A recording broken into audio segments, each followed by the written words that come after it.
Oi, eu sou homem, branco, tenho cabelo meio preto, meio grisalho. Meu nariz é médio e meus lábios são grandes. Meus olhos são castanhos. Em nossa videoaula de artes visuais hoje, vamos conversar sobre dar nomes às coisas. Vamos ver artistas que preferem não dar títulos às suas obras para fazer com que a gente fique convidado a refletir sobre os verdadeiros significados daquela obra. Nós vamos ver a importância que é refletirmos sobre o nome que damos às coisas. Para a gente começar a nossa videoaula, precisamos entender que o nosso hábito, o que é bem comum, é a gente já aprender o nome e para que servem aquelas coisas, aqueles objetos. Nós estamos acostumados a sempre associar o nome ao que aquela coisa faz. Vou dar um exemplo simples. Se eu falar para vocês, pensem numa garrafa PET. É muito comum que você já comece a pensar num formato específico, inclusive para que ela serve para um refrigerante, para alguma bebida. Mas será que ela só serve para isso mesmo? Por exemplo, nós podemos utilizar a garrafa como um chuveiro. Ela pode ser até mesmo uma luva para impedir que você queime a sua mão enquanto cozinha. Ela também serve como uma armadilha para moscas e mosquitos, muito útil no combate à dengue. Ou um item essencial na construção de uma horta na sua casa. E por que não a garrafa servir como uma obra de arte? Eduardo Sru fez uma intervenção urbana colocando garrafas PET gigantes à margem do rio Tietê. Ele queria chamar a atenção para a importância do próprio rio e em como a população não cuida dele. Inclusive à noite, elas eram iluminadas para não nos deixar esquecer que mesmo que não estivéssemos vendo, a poluição ainda estava lá. O que essas pessoas fizeram foi expandir o seu pensamento sobre aquele objeto. Em nosso caso, foi a garrafa PET. Elas olharam para aquela garrafa muito além do hábito que nós temos. Ou seja, não se detiveram apenas no nome dela. Não é uma tarefa fácil a gente libertar o nome que aprendemos à associação do uso que fazemos daquele objeto e refletir sobre como o nome que damos às coisas nos influenciam. Na maioria das vezes, os nomes são os caminhos mais fáceis para a gente se comunicar e entender de forma rápida o que o outro quer dizer. Só que na comunicação rápida, dificilmente isso envolve reflexão. Para pensar nessa imagem. É um círculo e uns retângulos. Só isso. E se eu apresento para vocês e digo o título? Essa é a obra Cidade sobre a Lua. Pronto, você já está influenciado. Agora você só vai ver a lua, o céu e a cidade. E se eu mudo o título e te falar que, na verdade, essa obra se chama 5 dedos e bolinha de gude? Você já começou a tentar imaginar que os retângulos são dedos. Óbvio, o círculo tem que ser a bolinha de gude e a sua imaginação vai completando o restante. Podemos ser ainda mais desafiadores. Vou mudar um pouco a posição dessa obra e dar um título que vai te fazer ficar pensando e se perguntando no significado dele. Digamos que o título dessa obra é Diário de Bitita e Quarto de Despejo. Nome difícil, não é? Você, quem não conhece, vai se perguntar: quem é Bitita? O que tem no diário dela? Por que ela foi despejada do quarto? Se você não sabe responder essas perguntas, vai ter que procurar quem saiba te explicar. Quem sabe um professor seu. Depois que você descobrir quem é Bitita, o que tem no diário dela, você ainda vai ter que ficar quebrando a cabeça para conseguir entender o que raios 5 retângulos e um círculo branco sobre um fundo preto tem a ver com tudo isso. Muitas obras de arte são como esse exemplo que acabei de mostrar. São formas abstratas em que é o título que nos indica para onde devemos refletir. Existem outros artistas que, pensando muito além do título, oferecem ao público obras que simplesmente não têm título. Ou melhor, tem título, mas é um nome aberto. Um título aberto. Aberto Porque quando eles não dão nome à obra, eles estão, na verdade, te convidando para ter suas próprias reflexões. E é você quem dará novos e próprios significados àquilo que você está vendo, àquilo que você está experimentando. Com isso, a obra, aquela coisa que você está tendo a experiência, ganha uma representação muito maior. Ela ganha muito mais significados, ganha força. Temos exemplos de obras como o álbum branco dos Beatles. A banda de rock lançou suas músicas num álbum que não tinha título. Para conseguir vender, a publicidade começou a chamar o álbum pela cor da capa. Logo, ficou conhecido como álbum branco. Nos livros e filmes da coletânea Harry Potter, temos o vilão principal, que é chamado de aquele que não pode ser nomeado. Também temos obras públicas, como as de Almir Castro, que nos convidam a refletir sobre forma e espaço. Ou Objetos de Forma Orgânica, de Ernesto Neto. Ao mesmo tempo que são flexíveis e leves, também parecem fixos e terem peso. Podemos falar da pintora Tomi Otaki, com essa pintura abstrata, que pode gerar interpretações sobre taoísmo, o yin-yang, o bem e o mal, ou um ovo frito. Algumas pinturas, como a composição com azul de Mondrian, são apenas descrições literais e rígidas do que estamos vendo. Claro, não necessariamente descrever transforma a obra em alguma coisa rígida, como podemos ver em Kandinsky, na sua pintura Amarelo, Vermelho e Azul. E por último, pinturas que nos convidam a refletir profundamente sobre a relação do título, objeto e representação. Essa é a pintura de René Magritte, com o nome Isto Não É um Cachimbo. Vemos a imagem de um cachimbo. Embaixo está escrito que não é um cachimbo. Se não é um cachimbo, é o quê? Conseguir refletir sobre o nome que damos a cada coisa, os motivos delas terem aqueles nomes, é importante para todos nós. A gente pode dizer que dar nome nada mais é do que denominar ou dominar aquilo. E podemos ter alguns problemas quando não refletimos sobre alguns nomes que damos. Quem foi que chamou esse lápis de lápis cor de pele? Pele de quem? A minha que não é. Será que essa pessoa que chamou lápis cor de pele não estava, na verdade, sendo preconceituosa com outras cores de pele? É preciso falar com vocês que ainda temos muitas dessas associações de nomes errados com coisas e objetos que nós falamos por aí. Alguns termos que devemos evitar falar. Por exemplo, judiaria, do verbo judiar.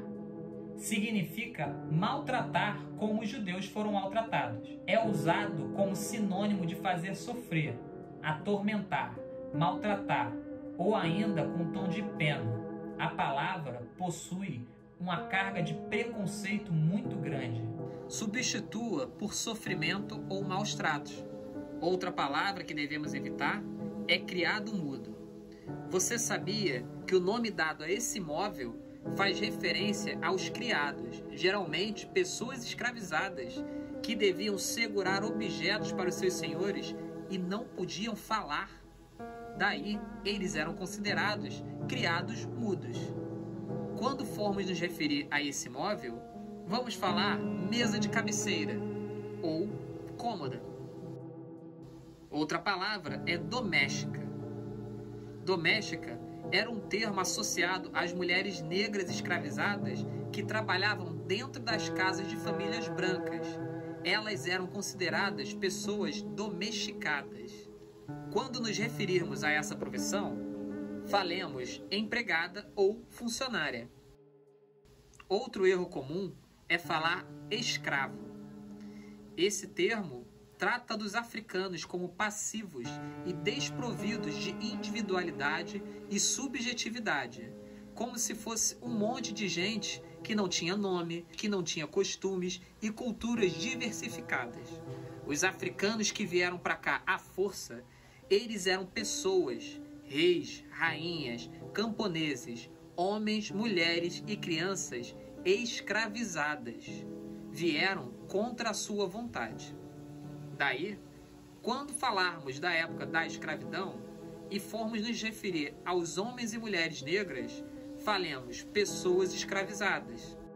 É isso aí, pessoal. Essa foi a nossa videoaula de hoje. Espero que vocês tenham gostado e que elas tenham levado vocês a refletirem um pouquinho sobre o nome que damos às coisas e a associação da imagem e do uso delas. Quer conhecer mais nomes e outras obras que também fazem isso? Procure seu professor de arte. Agora, a nossa videoaula de arte não terminou. Vamos para a aula de artes cênicas com o professor de nome... Olá, galera! Tudo bem? Eu sou professor de artes cênicas. Sou um homem, tenho uma pele clara, cabelos castanhos curtos, olhos castanhos, nariz médio e boca grande. Estou vestindo uma camisa cinza escuro e atrás de mim teremos um cenário virtual. Hoje eu quero falar rapidamente com vocês sobre Anton Chekhov, dramaturgo, novelista e contista russo. Ele nasceu em 29 de janeiro de 1860. Formado em medicina, exercia a profissão ao mesmo tempo que o seu trabalho de escritor, assinando textos em vários periódicos russos. O autor fez grande sucesso em seu país antes de morrer em 15 de julho de 1904, vítima da tuberculose. Representante do realismo russo, Chekhov escreveu obras marcadas pela objetividade, profundidade e fluxo de consciência. Falando em realismo, vocês lembram das principais características do realismo literário? Elas estão relacionadas com a capacidade de demonstrar a realidade de maneira mais verossímil possível. Oposição aos ideais românticos, retrato fidedigno da realidade, busca do objetivismo, cientificismo e materialismo, veracidade e contemporaneidade, linguagem descritiva e detalhada, temas urbanos, sociais e cotidianos, crítica aos valores burgueses e instituições sociais, denúncia social, personagens comuns e não idealizados, aprofundamento psicológico das personagens e romances de caráter documental. Uma das peças mais famosas de Chekhov, A Gaivota, não agradou ao público russo da época. Porém, 2 anos depois, em 1898, a peça foi remontada e dirigida por Konstantin Stanislavski, atingindo então o sucesso. Após a produção de A Gaivota, Chekhov escreveu mais 3 outras peças para a mesma companhia: Tio Vânia, As Três Irmãs e O Jardim das Cerejeiras. Esses 3 espetáculos formaram um ambiente para a fundação do Teatro de Arte de Moscou, em 1898, sob o signo do impressionismo. Mas voltando a Chekhov, suas narrativas são caracterizadas pela riqueza de detalhes com que o narrador conta a história. Apresenta uma perspectiva antirromântica, portanto, não ocorre a idealização da realidade ou dos personagens. As obras do autor possuem enredos complexos, desenvolvidos a partir de uma perspectiva irônica e profundamente filosófica, apesar de partirem de acontecimentos cotidianos. Além disso, suas personagens se manifestam por meio do monólogo interior, isto é, do fluxo de consciência, que revela seres complexos e, por isso, tão reais. Mesmo depois de falecido, Chekhov teve textos inéditos publicados. Peça Sem Nome, escrita pelo dramaturgo russo por volta de seus 20 anos, conta a história do professor Platonov e foi descoberta nos arquivos de seu irmão após a sua morte e publicada em 1923. Porém, apenas no final da década dos anos de 1990, que foi ter traduções e montagens importantes em teatros da Europa. E em 2019 foi encenada no Brasil pela Companhia Brasileira de Teatro. Publicada em diversos países como Platonov, em homenagem ao personagem principal, o professor Mikhail Platonov, aqui no país recebeu o nome de Por que Não Vivemos? Giovanna Soar, tradutora do texto e também assistente de direção do espetáculo, explica o nome Por que Não Vivemos? São pessoas que gostariam de estar em outro lugar, mas não fizeram nada para isso. Mostra como a trama da vida vai se desenrolando e as pessoas vão caindo na armadilha de ficar onde estão. Peça Sem Nome, ou Platonov, ou Por que Não Vivemos, reúne questões fundamentais à revolução do teatro provocada pela obra de Chekhov, como o deslocamento do conflito dramático para o interior dos personagens e a ruptura com os gêneros e a crônica implacável de seu tempo. Essa revolução tem um paralelo também com o nosso tempo. Assim como Tchekhov, vivemos uma época que não reconhece verdades absolutas e que está mudando substancialmente as bases da vida do homem e da sociedade. O tempo da reflexão, do reencontro com as raízes culturais próprias, à margem dos ideologismos. O tempo no qual o enorme trabalho de transformação se realiza no interior das pessoas comuns. A peça trata de temas recorrentes em toda a obra de Tchekhov, como o conflito entre gerações, as transformações sociais através das mudanças internas do indivíduo, as questões do homem comum e do pequeno que existe em cada um de nós. Tudo isso na fronteira entre o drama e a comédia, e com múltiplas linhas narrativas. Bom, galerinha, eu vou ficando por aqui. E para encerrar, eu trago uma frase de Tchekhov para a nossa reflexão. Nada une tão fortemente como o ódio. Nem o amor, nem a amizade, nem a admiração. Fiquem atentos. Até a próxima. Tchau. Revisão. Na aula de artes visuais hoje, vimos o motivo de algumas obras não terem títulos. Nós vimos obras como as... E também vimos, na aula de artes cênicas, nós vimos um pouquinho sobre a obra de Anton Chekhov.